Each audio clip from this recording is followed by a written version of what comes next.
People are always asking me why I chose Robert Moses and Lyndon Johnson to write about. Well, I must say I never thought of my books as the stories of Moses or Johnson. I never had the slightest interest in writing the life of a great man.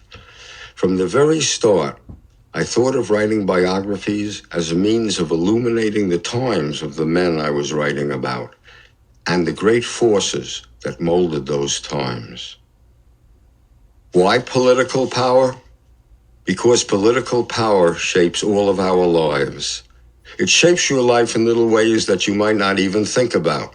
For example, when you're driving up to the Triborough Bridge, now the Robert F. Kennedy Bridge, in Manhattan, in New York, you may notice that the bridge comes down across the East River in Queens opposite 100th Street. So why do you have to drive all the way up from 100th Street to 125th Street to cross the bridge, and then basically drive back, which adds almost 3 totally unnecessary miles to every journey you make across the bridge? Well, the reason is political power. In 1934, Robert Moses was trying to get the Triborough Bridge built, and he couldn't because there wasn't enough public or political support for the project. William Randolph Hearst, the publisher of 3 influential newspapers in New York, owned a block of tenements on 125th Street. Before the Depression, the tenements had been profitable. But now poor people didn't have jobs and couldn't pay their rent. Hearst was losing money on the buildings, and he wanted the city to take them off his hands by condemning them for some project.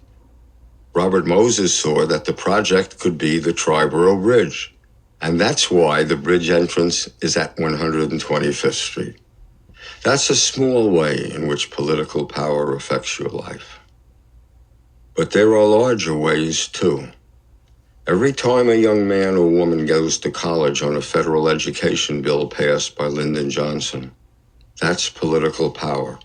Every time an elderly man or woman, or an impoverished man or woman of any age, gets a doctor's bill or a hospital bill and sees that it's been paid by Medicare or Medicaid, that's political power. Every time a black man or woman is able to walk into a voting booth in the South because of Lyndon Johnson's Voting Rights Act, that's political power.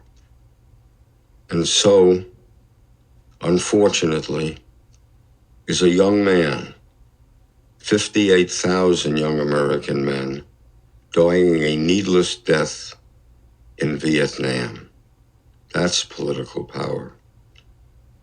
It affects your life in all sorts of ways. My books are an attempt to analyze and explain that power.